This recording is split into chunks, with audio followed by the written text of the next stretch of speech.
Tema yang diberikan pada saya adalah menjadi seorang pemimpin dengan semangat ketidaklekatan menurut ajaran Santo Yohanes Salib.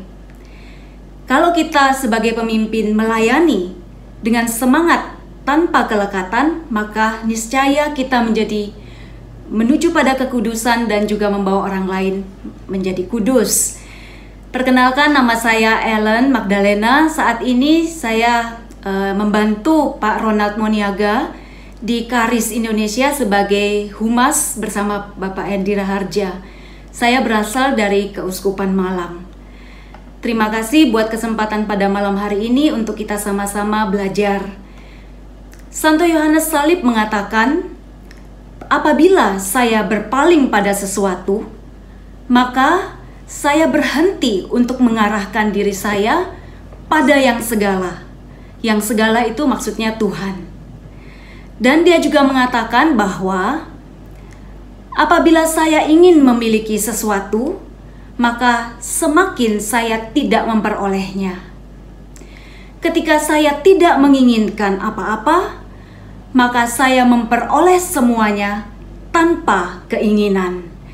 Santo Yohanes Salib adalah seorang guru rohani, pembimbing rohani yang sangat baik. Dia menunjukkan jalan-jalan yang aman untuk kita sampai ke puncak gunung persatuan cinta kasih dengan Tuhan, yang merupakan tujuan dari hidup Kristiani setiap orang yang sudah dibaptis. Dia mengibaratkan seperti ini. Perjalanan ke puncak persatuan cinta dengan Tuhan atau ke puncak gunung yang dia sebut ke puncak Gunung Karmel itu adalah ibarat seperti seorang yang mendaki.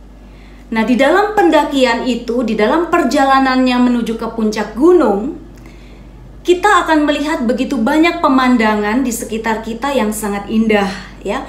Kita bisa melihat bunga-bunga di sekitar kita yang berwarna-warni dan sangat indah. Nah, apabila kita berhenti di situ, maaf, apakah ini bisa didengarkan suara saya? Apakah suara saya bisa didengarkan? Baik. Nah, apabila kita berhenti untuk menikmati pemandangan yang indah atau menikmati bunga-bunga di dalam perjalanan kita menuju ke puncak gunung, maka kita tidak akan sampai ke puncak persatuan cinta dengan Tuhan.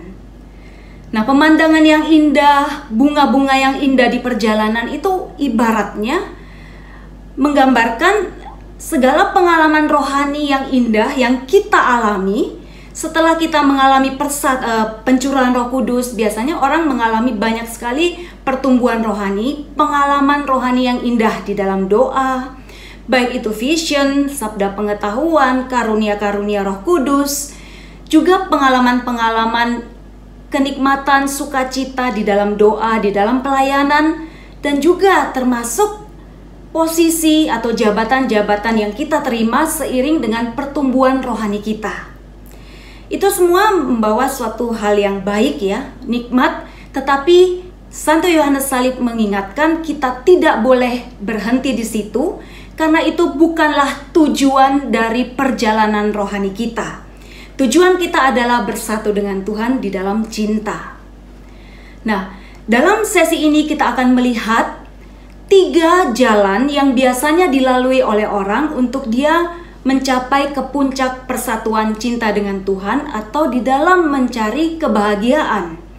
Biasanya orang menempuh jalan dunia atau jalan kenikmatan indrawi untuk mencapai kebahagiaan atau kenikmatan, ya, dengan mengumpulkan banyak harta, bekerja, kemudian juga dengan mengumpulkan mungkin banyak posisi. Dengan demikian, dia pikir dengan semua itu bisa berbahagia. Namun kita tahu jalan itu jelas adalah jalan yang buntu, yang tidak akan bisa membawa kita pada kebahagiaan, tidak akan membawa kita pada persatuan cinta dengan Tuhan. Nah, jalan yang lain, yang ke kanan, tadi ke kiri, misalnya sekarang ke kanan, itu adalah jalan kelekatan pada barang-barang surgawi atau barang-barang rohani. Ini pun tidak akan membawa kita sampai kepada Tuhan. Karena semua karunia, pengalaman rohani, pengalaman adikodrati yang indah, yang nikmat, yang hebat, bahkan yang sangat mendalam itu pun tidak identik dengan Tuhan. Kita perlu terus-menerus maju, tidak berhenti pada mengalami segala karunia-karunia Roh Kudus, ataupun mungkin jabatan-jabatan, posisi-posisi di dalam pelayanan yang kadang-kadang menimbulkan rasa nikmat juga, yang kadang-kadang membuat kita itu melekat, pengen terus di posisi itu. Karena apa? Kita udah terbiasa apa yang kita omong didengar orang. Kita udah terbiasa orang pada menghormati kita, ya. Mungkin orang tidak lagi mengkritik kita karena dia menganggap kita sudah sangat tinggi posisinya. Kita sudah nyaman di situ. Jalan ini pun tidak akan membawa kita sampai kepada Tuhan. Kita perlu terus melanjutkan, dimurnikan. Saya sendiri dimurnikan oleh suami.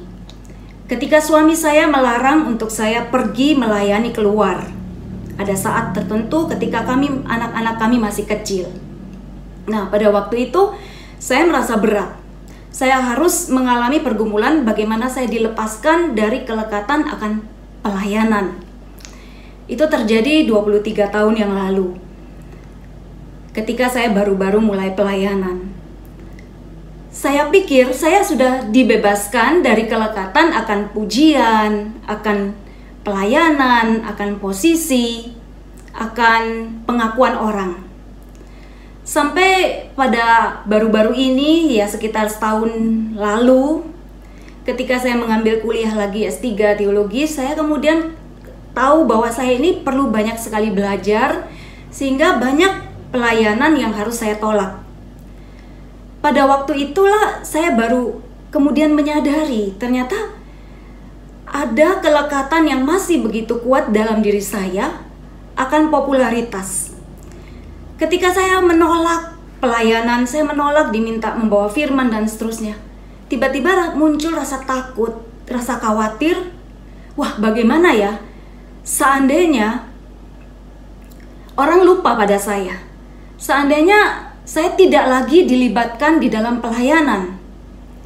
Seandainya orang tidak lagi mengingat saya.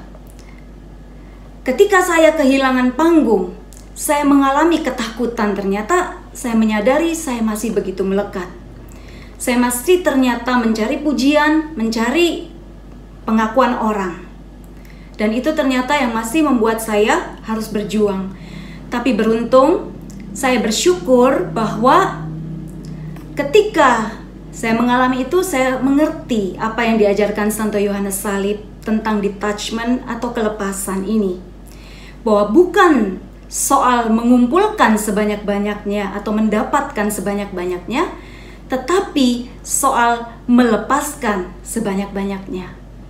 Ketika ada orang lain yang mampu menempati posisi kita, ketika ada anak-anak muda atau pendatang baru yang dapat melakukan apa yang kita bisa lakukan selama ini, mungkin itu sudah saatnya kita meninggalkan posisi itu untuk menerima suatu tugas yang lain yang berbeda bentuknya.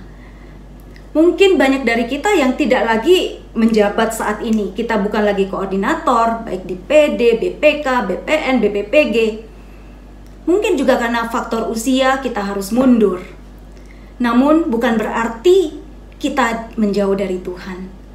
Kita tahu bahwa persatuan dengan Tuhan, kekudusan hidup itu tidak identik dengan jabatan, dengan posisi, termasuk dengan segala pelayanan. Oleh sebab itu, mungkin kita sedang diminta untuk lebih lagi masuk ke dalam diri kita, masuk ke dalam doa yang lebih kontemplatif, ya. Baik, jadi melepaskan segala karunia-karunia, kita lihat di situ akan membawa kita pada jalan yang lurus, yang murni. Inilah jalan yang membawa kita sampai pada persatuan cinta dengan Tuhan, yaitu jalan kelepasan, ya. Kata Yohanes Salib, segala-galanya kosong. Dalam arti apa? Kita hanya mencari Tuhan, bukan lagi mencari apa yang kita inginkan. Kelepasan dari konsep kita sendiri tentang Tuhan, dari segala macam kelekatan pada intelektual, akal budi, ingatan, imajinasi. Seperti itu ya. Nah, pada bagian selanjutnya kita akan melihat juga bagaimana kita juga bisa aman di dalam perjalanan rohani kita, termasuk di dalam menggunakan segala macam karunia-karunia Roh Kudus. Kita tahu bahwa di dalam perjalanan rohani kita akan menerima banyak sekali karunia. Dan semua karunia itu sangat bermanfaat di dalam evangelisasi dan di dalam pelayanan. Lewat pelayanan yang efektif, kita tahu bahwa banyak orang bertobat dan melihat kuasa Tuhan terjadi di dalam pelayanan kita. Santo Yohanes Salib mengingatkan bahwa di dalam karunia-karunia Roh Kudus, pengalaman adikodrati, itu ada dua manfaat ya. Manfaat yang pertama adalah manfaat yang sementara atau di dunia ini. Sedangkan manfaat yang kedua adalah manfaat yang abadi atau manfaat yang surgawi. Apa yang dimaksud dengan manfaat yang sementara atau yang dunia?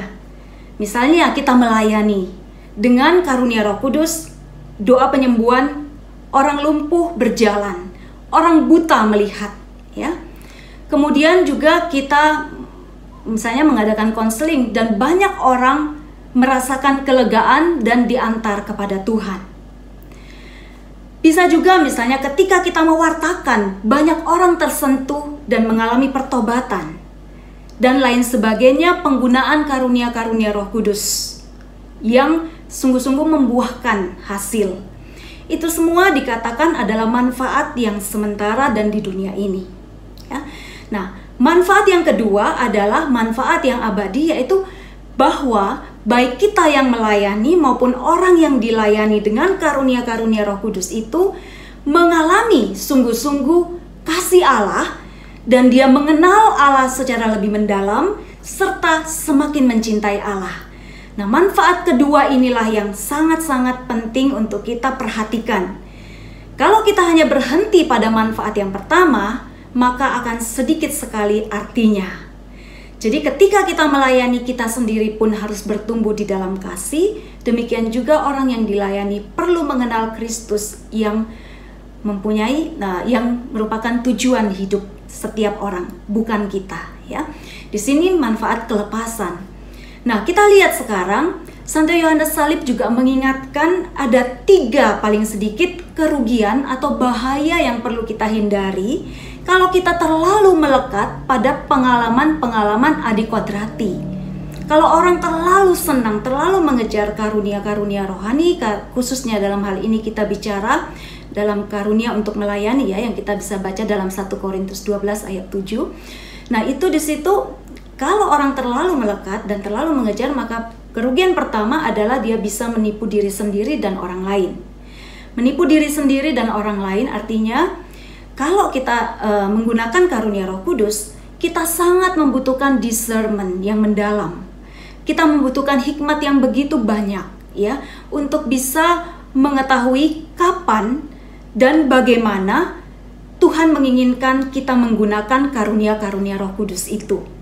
Nah, kalau kita terlalu senang, terlalu menghargai karunia-karunia tersebut secara berlebihan, maka ada bahaya kesenangan kita itu akan menumpulkan akal budi kita di dalam mempertimbangkan, ya, hikmat Tuhan. Bahaya yang kedua adalah ketika kita menggunakan karunia Roh Kudus dan terlalu terdorong untuk berhasil, ya, untuk menunjukkan kehebatan di luar cara dan waktu Tuhan, maka ada bahaya orang lain akan merendahkan karunia-karunia yang otentik. Karena kalau kita melakukannya di luar waktu dan cara Tuhan, maka kemungkinan besar kita juga tidak akan mengalami buah-buah. Dan orang lain yang mengobservasi akan melihat dan mereka akan juga dilemahkan imannya, ya.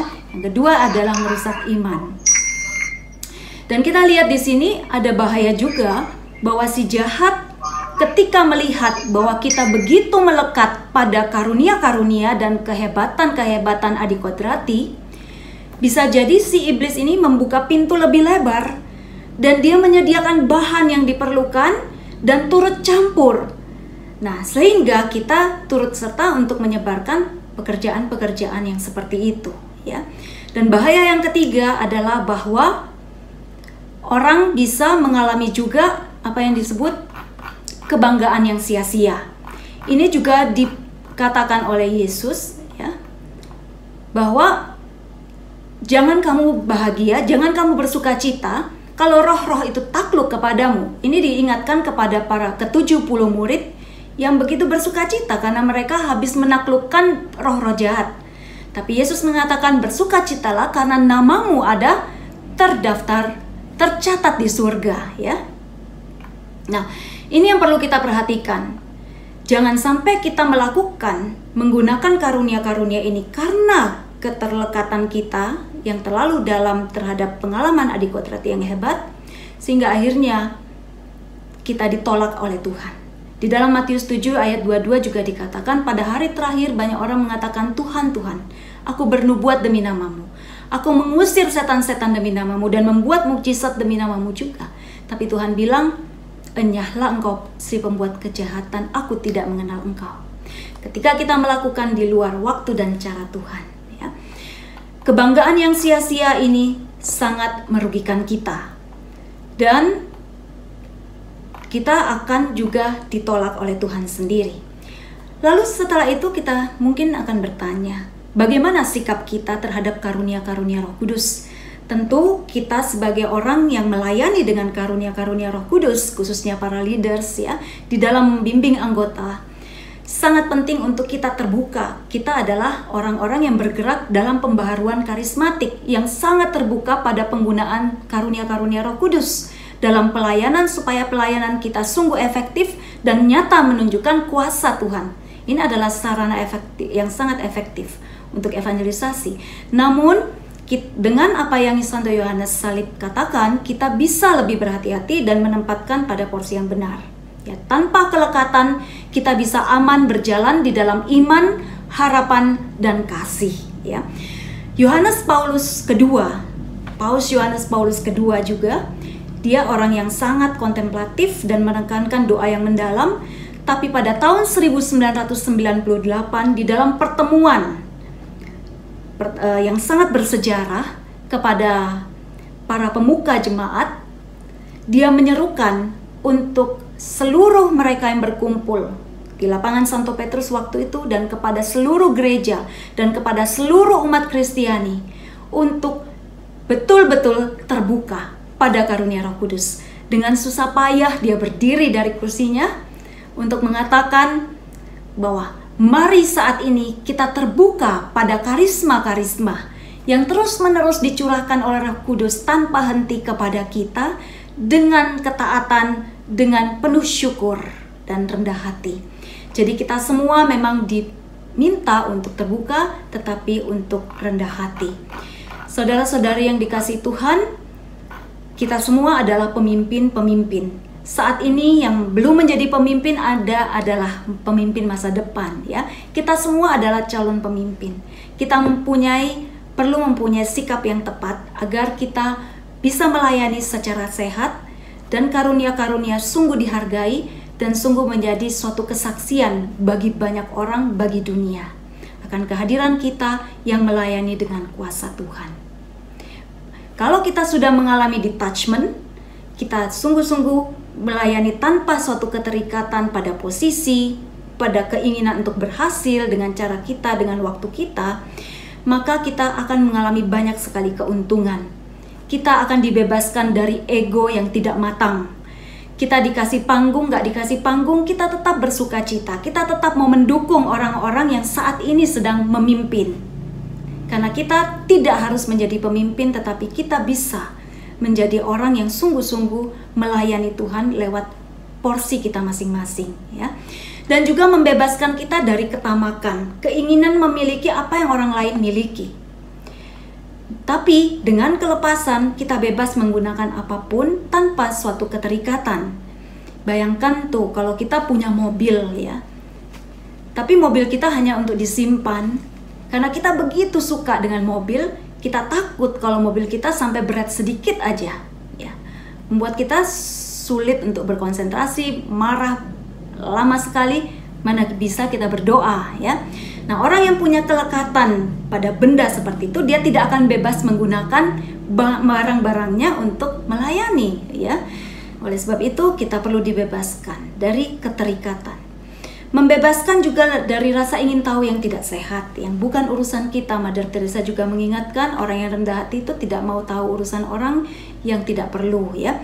Bahkan Santo Yohanes Salib juga mengingatkan, apabila kita harus mendengarkan sesuatu yang tidak membawa kemuliaan lebih besar kepada Tuhan, yang tidak membawa kita lebih dekat pada Tuhan, hendaklah kita tidak usah mendengar. Tetapi apabila kita harus ada dalam suatu situasi di mana mungkin orang sedang bergosip ya, sedang mengatakan sesuatu hal yang nggak baik, hendaklah kita tidak menikmati, alias kita nggak usah nimbrung, nggak usah nambah-nambahin ya. Dengan demikian kita akan dibebaskan dari kelekatan rasa ingin tahu yang berlebihan. Nah, dengan demikian hati kita bisa tetap damai. Kemudian juga keuntungan detachment, kalau kita bisa lepas ya, kita juga bisa lepas dari sikap konservatif yang berlebihan. Biasanya kita yang mungkin sebagai pemimpin emeritus ya, enak zamanku dulu kan, biasanya orang sulit untuk move on ya. Padahal apa yang paling pasti di dunia ini adalah perubahan. Kalau kita begitu terikat pada masa lalu, pada keberhasilan kesuksesan kita di waktu lalu, maka kita akan menjadi orang yang sangat mengenaskan ya. Kita nggak bisa mengikuti perubahan dan selalu menganggap apa yang di depan mata kita itu jelek. Kita nggak bisa bersyukur. Kemudian kelepasan juga membebaskan kita dari rasa khawatir dan ketakutan. Misalnya ada orang yang begitu khawatir dengan kesehatannya, sehingga dia nggak berani melayani apapun. Ya, kalau pada saat COVID ini memang kita sangat dianjurkan untuk tidak mengalami berkontak langsung ya.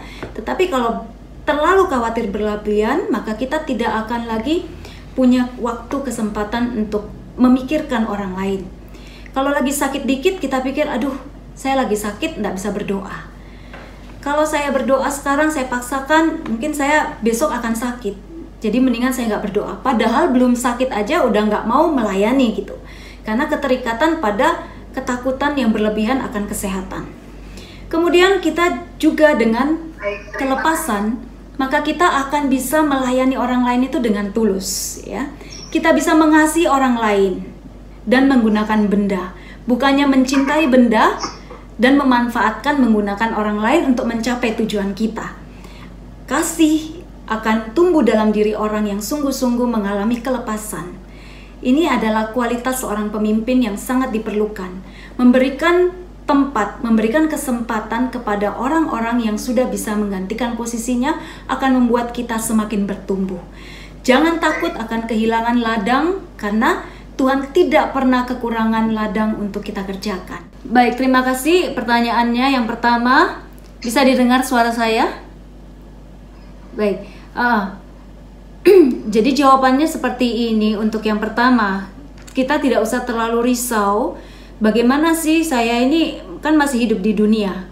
Saya masih harus bekerja, mencari makan, melakukan aktivitas, ada me time, masih melakukan hobi saya, olahraga dan seterusnya.